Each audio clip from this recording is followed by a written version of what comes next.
Bueno, Silvia, Fay, bienvenidos a otro episodio de nuestro podcast de Silvia, Fay y Andrés. Bienvenidos. Hola, bienvenidos. Esto es como la novela que yo veía que tenía cuando tenía 25 años, Casos de la vida real. Ay, Dios mío. Buenísimo. ¿Novela? No lo conoce nadie. Casos de la vida real. Entonces vamos a empezar a hablar de errores que han cometido los clientes para que el proceso de financiamiento haya sido un completo fiasco. Uy, me encanta. Ay, bueno, fiasco. No, pero no por culpa de nosotros, Difícil. culpa de los clientes. Vale, Culpa de los Ay, clientes. eso es fiasco. bueno. No mentiras. Listo, de una. Bueno, Entonces, Cuéntanos uno que tú que convives día a día con toda que la lo gente, tiene más fresquito. ¿qué ha pasado? bueno, yo tengo tantos, pero bueno. A ver, uno muy común, uno que me pasó, de hecho, hace como 15 días, el origen de los dineros, la trazabilidad de los dineros. Hablábamos en un podcast anterior, pues, de la importancia, ¿no?, de demostrar los dineros desde cuentas propias o de mis empresas y todo este tema.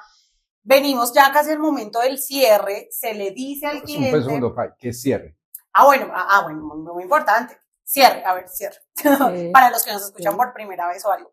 Cierre es el día en el que se firman los documentos oficiales de la hipoteca, el título de la propiedad, lo que es en países latinos como las escrituras, Eso. y el día en el que el proyecto o el vendedor le entrega al inversionista las llaves de su casa. El día en el que tú recibes tu casa y quedas listo con todo el proceso. Perfecto. Entonces, previo a esos días en el proceso, normalmente la persona recibe pues unos números, que son los números finales, que son las cifras que le hacen falta por pagar, que normalmente vienen siendo casi que siempre los gastos de cierre, que son los gastos de escritura, los gastos para todos estos documentos, ¿listo? Ajá. Siempre les decimos a los clientes, en este caso fue como, señor fulanito, por favor, páselo de X cuenta o de Y cuenta, que son las dos que relacionó para el proceso, las que ya están en Estados Unidos.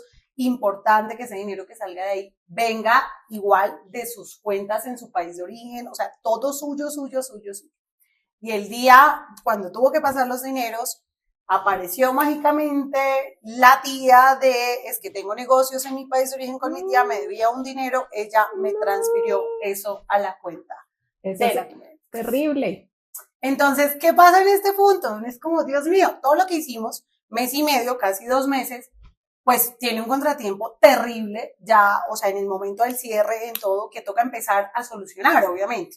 Nosotros siempre con estos casos, pues vamos a dar una solución, pero hay que ser conscientes que la solución lleva 2, 3, 4 días de más, y esto es un problema para el inversionista. Sí, ahí se pueden generar demoras, porque muchos contratos, lo que están sujetos a esa fecha de cierre, y entonces ahí puede ir penalidades para el cliente. Claro, total. pero entonces, creen que es culpa del banco. Claro. En esa parte yo pensaría que, no sé si sea culpa del banco, del realtor, pero para eso no puede suceder. Exacto. Para eso está lo que yo les decía en el podcast que hicimos hace un mes, que hay que tomarse un café y es que explicarle al cliente todo esto, porque usualmente si esa persona ha dado con un broker, un realtor que no tiene experiencia en esto, ni siquiera le va a hablar de eso. Claro. Entonces ahí es donde nosotros como banco tenemos que sentarnos con el señor y decirle, mire lo que usted no debe hacer para que esto no suceda. Porque si lo hace y nosotros se lo hemos explicado, es culpa de él. Pero si nosotros no se lo hemos explicado, la culpa es de nosotros. Claro, pero este es el caso, o sea, tú lo sabes a la mano. Yo tengo el que compró la moto. Ay, Dios mío. Uy, ¿cómo fue ese caso? Estuvo buenísimo. Este señor se le dijo, mire, usted no puede sacar ese dinero, téngalo quieto, ya vamos a cerrar en 10 días. El tipo fue y se compró una moto espectacular. El de las reservas. Porque decía que después de la moto vino el primo y le puso la plata nuevamente, pero las reservas se las compró en una moto. Sí. Yo le dije, señor, yo le dije que no moviera esa plata. Yo la moví, pero ya la reemplacé con mi primo, el tío, no me acuerdo quién. Nada que ver. Y el banco lo que verifica es exactamente eso, de dónde vienen los dineros para hacer trazabilidad. Exacto. Eso es un error terrible. Otro importante. Ok. DSCR, eso que está tan famoso hoy. Sí. Entonces hoy vuelvo y les hago énfasis. Los realtors y los brokers tienen que ser muy profesionales porque tienen que ser un equipo con nosotros. Casi que el broker tiene que ser amigo de nosotros. Sí. Tenemos que ir muy de la mano. Andrés, véndale un DSCR porque no tiene ingresos. Ahorita Faisal nos explica qué es un DSCR. Yo no lo tengo todavía claro, pero Faisal sí lo tiene claro.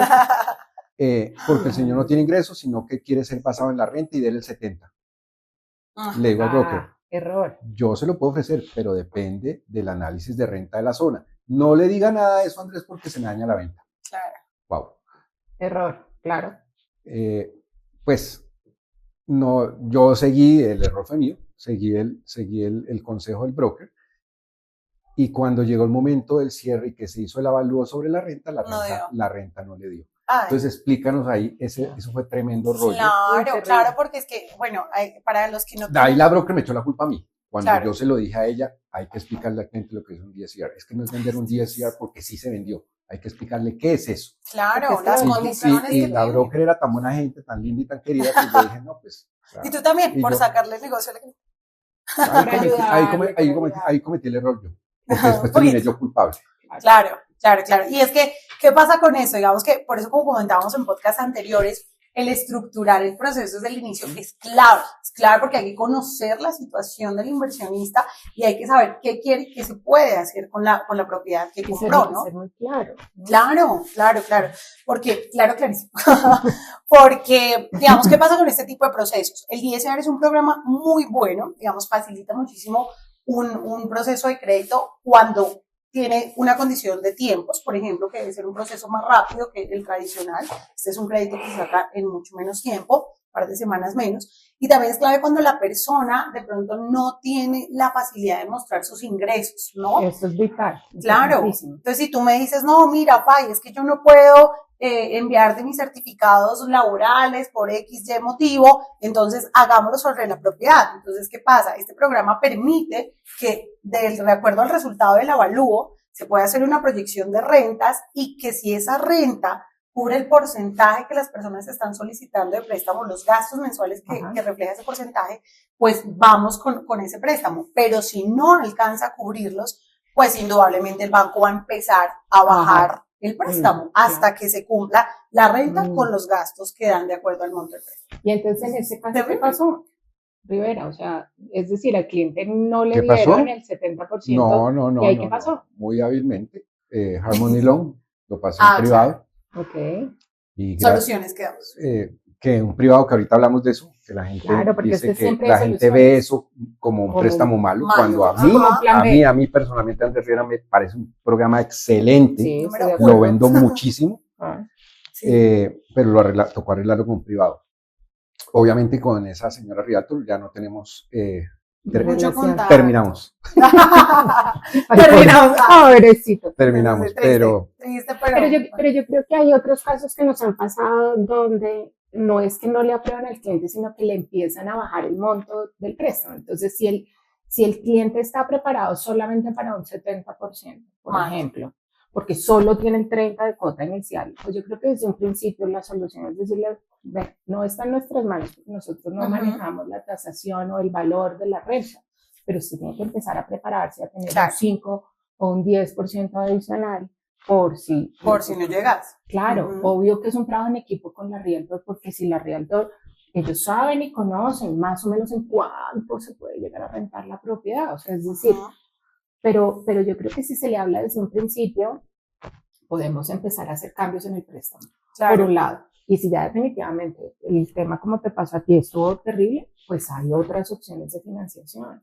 Para que el cliente no pierda la propiedad, que esa es la primera más importante. Y es que con eso que tú hablas digamos, pues la clave que siempre mencionamos, en la que hacemos tanto énfasis, de la claridad desde el inicio, ¿no? De todas las condiciones del crédito y demás, lleva mucho a un error que también es un poquito frecuente, y es el tema de los tiempos y de lo que se exige con esto. Nosotros entendemos y estamos abiertos, obviamente, a soportar al realtor, al broker en ese cierre con el inversionista, a soportar al inversionista en su proceso, pero caramba, a veces es muy difícil para nosotros 20 días, 15 días antes del cierre, antes de que van a recibir la propiedad de los inversionistas, oye, mira, acabo de firmar contrato, por favor, dame un crédito ya. No, bueno, eso sí es o sea, que han pasado y ahí sí. ¿Dame un qué? O sea, dame un préstamo ya, para 15 días. Depende, yo personalmente, si es un préstamo por ahí de 150, prefiero no tomarlo. Claro. Sé que me va a meter en un problema, en una galleta horrible. Si ya es un préstamo alto, le meto todo. Pero normalmente, es que yo tengo un problema, a mí no me gusta mucho financiar a la gente que anda tan de acá. Esa vaina me parece terrible. puede sonar feo, pero me parece terrible que alguien compre una casa de 300,000 y pelee por $500. Prefiero que se vaya a la competencia. Prefiero que se vaya a la competencia y tener tranquilidad, porque sé que me va a llegar uno de 500. Claro, pero fíjate que tiene opción. ¿Y qué pasa? Los que acepto es porque son realtors que son muy amigos míos y lo voy a hacer. Y trato de que no haya errores. Pero normalmente esos préstamos de 100, 120, 130, de que la persona está tan justa en sus dineros, ese préstamo va a ser un problema. Eso va a ser un problema. Entonces hay veces que uno en la vida, ya tengo 54, ya soy usado, pero soy usado, pero antiguo y clásico. Clásico, eres un clásico. A veces uno tiene que aprender a decir no en la vida. Hay que aprender a decir no en la vida. Exacto. Para eso están los nuevos que acaban de salir hace 3 años al mercado, vayan y hagan esos créditos ellos. Por eso tengo tantas historias de errores, porque sí a todo. Sí a todo. No, pues imagínese. Yo todavía no estoy en los clásicos. Imagínese desde el 98 cuántas cosas han pasado. Pues no, pues claro. Es bueno decirlo. Fíjate otro caso que a mí me pasó y fue los préstamos están basados o se tasan, es decir, se tiene que hacer el avalúo de las propiedades, sean nuevas o sean propiedades usadas. Sí. Y fíjate que el año pasado en una propiedad nueva, o sea, en reconstrucción o en planos, como se llama, el avalúo llegó por debajo del valor del contrato. Y normalmente los préstamos están basados en el menor valor, o sea, lo que salga menor entre avalúo y contrato. Claro. Y entonces ahí empezaron a echarnos la culpa a nosotros, porque entonces es que el tasador es malo, es que cómo es posible, pero esto es una propiedad nueva. Y fíjate que aquí no tiene nada que ver con eso, simple y llanamente le habían vendido muy cercano al momento de la escrituración y pues lo que pasa es que el precio ya estaba por encima. Entonces, ¿qué hicimos en ese caso? Pues en realidad los edificios, siempre, sobre todo los nuevos, empiezan a cerrar cash. Entonces eso ayuda a jalanar los precios, porque a la final ese edificio específicamente no tenía otros comparables alrededor. Claro. Entonces no ayudaban. Entonces lo que sí se hizo en conjunto con el realtor, y esto fue un trabajo súper en equipo con él, fue hacer que nos dieran más tiempo para que más unidades parecidas dentro del mismo edificio cerraran, y al cerrar ya se escrituraba, y eso lo que hizo fue jalonar el precio de la propiedad. Claro. Pero ahí, como dices tú, trabajo en equipo con el realtor, la clienta siempre estuvo de acuerdo en ese tema. Claro, pero es que no más que de acuerdo, supo que era lo que tú me puedes creer que todavía hay gente o hay realtors o brokers que ni siquiera leen el contrato. Bueno. O sea, venden y ni siquiera leen el contrato para su cliente. El contrato lo termina leyendo uno. Sí. Para solucionar acá los rollos. Solucionar el rollo. Yo todavía no creo que en el año 2025 exista en el mercado realtors que no lean un contrato. Bueno, sabes, de pronto, eso que tiene que ver, creo yo, lo que siempre hemos hablado, digamos que nosotros podemos contar pues con la facilidad de tener en nuestro mayor grupo de realtors o de brokers, pues gente con mucha experiencia, con mucho conocimiento del tema, propiedad, bueno, hablarlo con propiedad. Pero yo creo que como Estados Unidos es un espacio tan abierto para este tipo de inversión, sí, cuando uno está allá, uno puede ver que muchísimas personas, de pronto no tan capacitadas ni tan preparadas en el tema, tienen licencia de realtors. Entonces, muchos lo son, muchos empiezan, muchos caen en esto y no lo, exacto, creen que es tan simple como, venga, haga una oferta por eso, tome su casa y haga con ellos el crédito y ya, pero no van más allá, no está ese interés de seguir en esto, de tener cliente tras cliente, de dar un buen servicio, sino solamente de lo que tú decías en un podcast anterior, de tener una comisión y ya. Entonces, creo que ese error cae mucho. También, ¿qué pasa en ese caso? Este tipo de realtors suelen desconocer muchas características que tienen los proyectos para exigirle al inversionista. Digamos, hay constructoras muy grandes, nosotros tenemos la fortuna de trabajar mucho con una de las más grandes, y ellos tienen condiciones muy específicas, sobre todo para el tema de los cierres. Quieren que sus clientes estén siempre allá, quieren que estén presentes el día que van a entregar los documentos, las llaves, todo. Y le van haciendo seguimiento al proceso. Claro, nos viven diciendo nosotros cada semana, yo que estoy en proceso interno, cada semana es como, este cliente cómo va, ha facilitado documentación, no, cómo se encuentra, ya tiene sus tiquetes para venir a firmar los documentos. Y a veces, cuando el realtor desconoce estos puntos y entra uno a decirles, pues genera un poquito de conflicto, que no es nuestra intención, porque pues eso lo informaban los clientes, pero pues sí es algo que pasa todavía. Claro, porque uno no quiere dañarle la venta al realtor, muchísimo menos, pero hay mucha letra chiquita, hay mucho detalle que... Sí, no, como todo en la vida. Ahora, yo siempre he dicho que yo creo que si la gente leyera sus contratos de PAPA, pues yo creo que al final muchas veces no compra. Porque hay tanto detallito, pero todo ese tipo de cosas siempre se pueden contar y decir y que el cliente sepa. ¿Cierto? ¿Qué le puede pasar si no le llega el avalúo? En el caso de los usados, ¿se puede salir o no se puede salir? La gente, los realtors, lo que tú dices, no leen los contratos, no saben de qué se trata un contrato de un usado. Se pueden salir, no se pueden salir, tienen la plata, no tienen la plata. No, es que yo todavía no entiendo cómo en un usado no contratan un abogado. Exacto. Eso claro. Yo todavía no lo puedo entender. Y eso. En un usado. No pueden hoy que comprar un usado, las cuotas extraordinarias o los special assessments son tan altos, no contratan un abogado. Uy, yo eso no lo puedo creer, pero como todo, nosotros como banco también cometemos errores. Pero yo creo que ese desconocimiento por un lado y todos cometemos errores, todos cometemos errores, pero para lo que estamos nosotros es para pues tener un grupo especializado en que esos errores los podamos resolver. Exacto. Y creo que no, pues tenemos la experiencia para eso. Sí, yo me acuerdo, y Fay cuenta de este tour. Apenas Fay había entrado, le tocó un file en donde había 4 ganas. ¡Ay, no! ¿Quién? 4 personas que estaban, y de ahí para adelante hiciste yo creo que con ese ya aprendí todo. Y eso es un mundo súper complicado. Porque... Pero eso no era mío, yo eso no lo recibo. Claro que sí. Los son de $1.000.000 para arriba. No, claro que sí, porque acuérdate que además yo puse 5, el otro puso 10, el otro puso 2, el otro... Y les habían prestado dinero, y creo que una parte fue con tarjeta de crédito, y después no tenían cómo soportar ese pago. No, Dios. Pues porque claro, cuando tú estés hablando de préstamos, dices, es un proceso muy fácil, pero resulta que la gente hace y deshace, y recibe plata a los demás, paga con tarjeta, hace todo, y ahí es donde uno se vuelve el malo del paseo. Pero además también lo que yo veo mucho es que en grupos de tanta gente, que a veces pasa, sí, es lógico.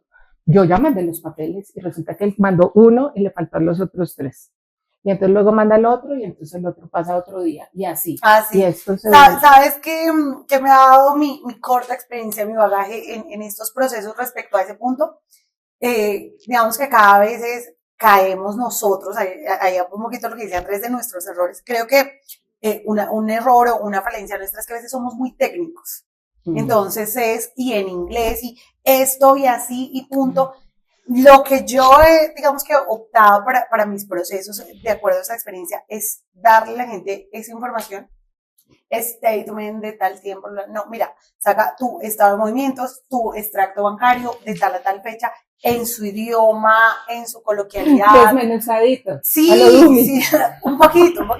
Pero creo que eso ayuda mucho en esto, porque le da como más, digamos que como que unión al yo como me meto esos problemas, yo le digo al cliente, porque yo no conozco al cliente como es. Nosotros somos 45 a 60 días. Esos se empiezan a contar el día que me entregue el último papel. Claro. Usted puede entregarme la visa mañana, pasado mañana, la carta, entrégueme lo que quiera. El día que me entregue el último papel, arrancan los 45 de 60 días. Claro. Sí, terrible. Punto. Pero, claro. Pues se le dice con cariño, con un vinito, con un café. Sí, no se le... No, pues obvio. Listo, se arregla ese problema. Sí, claro, porque pasa mucho que es como, bueno, yo ayer te mandé la visa, hace 8 días te mandé la visa en un papel. No han empezado a correr los días. Claro. Y la carta contable mañana, pues cuando me la entregue, corren. Claro, sí. Digamos como un punto. Algo también clave, ¿no?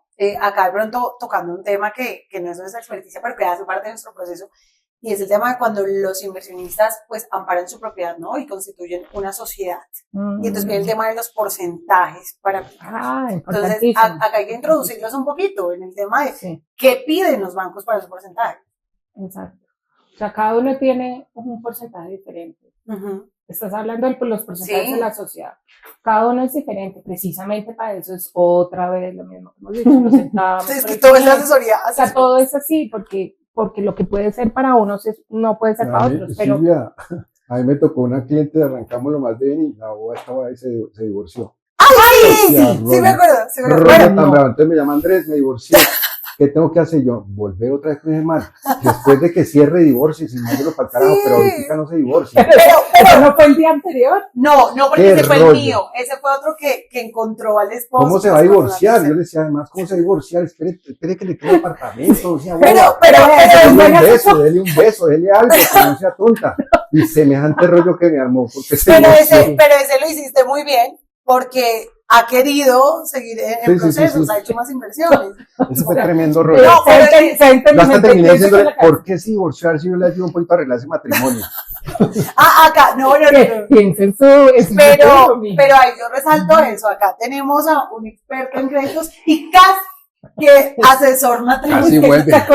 Psicólogo matrimonial. Nos volvemos psicólogos, ¿o no? Sí, me hiciste acordar del otro caso curioso que fue el mío. El día antes, justamente del cierre, ¿te acuerdas que yo estaba por allá en Cali, todo enredada en viajes? Y la señora me llama a decirme, no firmo mañana, porque el esposo le ha sido infiel celebrando la noche de Estados Unidos. Dios mío. Ay, Dios mío, claro. Durísimo. Pero bueno, hemos pasado por muchas, siempre vamos a dar asesoría para solucionar todos estos casos, siempre vamos a intentar hacerlo mejor y de la manera más clara. Pero pues bueno, pasan cositas, a todos nos pasan cositas. No, yo pienso que lo más importante es ser claro con el cliente desde la primera cita. No importa que uno le diga todo lo que pueda llegar a pasar, porque eso sencillamente le va a transmitir a él que la persona con que está tiene conocimiento, tanto el realtor como nosotros. Eso no le va a dañar ninguna venta. De hecho, él intenta decir, estoy con las personas que sí saben. Claro. Yo pienso que eso es lo más importante. O sea, es que fíjense que la gran mayoría de la gente siempre se siente, le dice a uno lo que hablamos en el capítulo pasado, ¿cuánta es la tasa de interés? O sea, es como lo es lo primero que dice. No, venga, antes de hablar de tasa de interés, de programa, de todo, venga, y yo quiero conocerlo, de dónde, qué quiere comprar, cómo va a comprar, dónde tiene su dinero, y para todo es un tema totalmente diferente. Y entonces la gente dice, ay no, pero parece palabrería. Y la verdad es que aquí viene un otro caso, Andrés, que nos pasó a ti y a mí, y nos pasa mucho, y es la gente por tasa de interés muchas veces se va con otros. Sí, perdimos un caso hace poquito. Y a veces es por punto 125, puntos, nada, no hecho por algo que no les representa mayor cosa, pero tienden a irse con esa otra persona porque les ofrecen esa tasa, porque se las aseguran, porque les dicen, mire, yo le prometo y todo. ¿Y qué termina pasando en la mayoría de los casos? Ya me acuerdo, ese caso fue, ¿quién fue? Le dije en la reunión, señor, usted le va a pasar esto y esto y esto y esto. Y al otro donde fue le dijo, le doy el 6.5, algo así. Sí. Andrés, que le dieron el 6.5, listo, váyase para el otro lado. Sí. Y hasta me consiguió el banco que tenía al otro lado. Le dije, no le van a dar eso. A los que enseguida llamó, no, le dieron la tasa que usted le dijo hace 15 días. Se perdió el caso, no importa. Al final yo no me puse triste porque pasó lo que yo dije. Y la realtor se dio cuenta que yo sabía este tema. Claro. El otro señor cerró ahí. Pero acuérdate que cerró incluso no con esa tasa, sino muchísimo más alta. Sí, pero... Y en este momento está tratando de que le refinanciemos y está súper fregado porque eso no está difícil.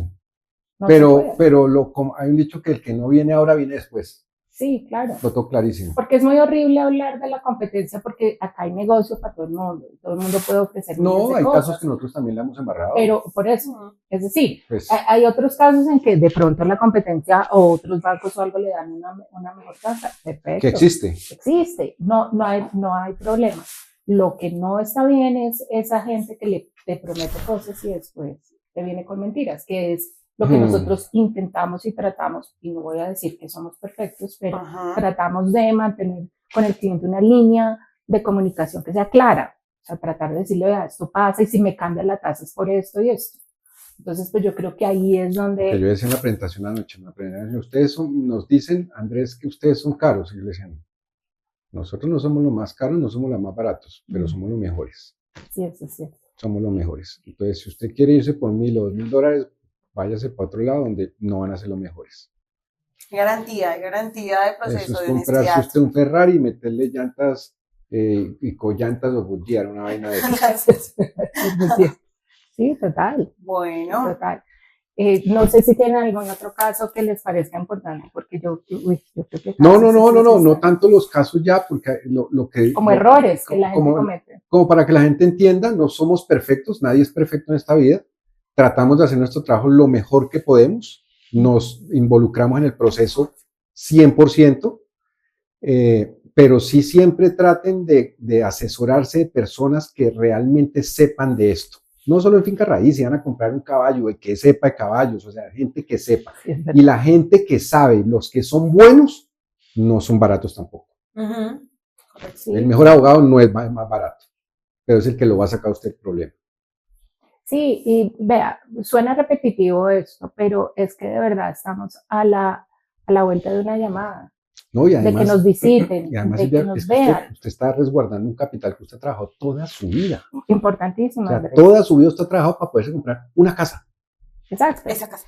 Y por eso es que a los bancos les gusta prestarnos, porque como estamos poniendo más dinero en la compra de una propiedad, pues más nos duele, porque son nuestros recursos, es la herencia para los hijos, entonces uno como que pone la cara, llama y se interesa y demás. No, y para la gente que nos escucha, ¿cuántos somos nosotros en tu capital? Uy, un montón. Creo que somos 60, 70. Exacto. O sea, ya hay un equipo muy grande atrás de nosotros. Exacto, nos pueden ver en internet, vemos que todo el tiempo estamos viajando, tenemos un montón de gente que los puede apoyar en diferentes partes del mundo, es decir, no... Somos una organización ya muy grande. Somos grandes, muy conocidos y somos buenas personas. Bueno, no. Exacto. Bueno, ¿qué más hay para hacer?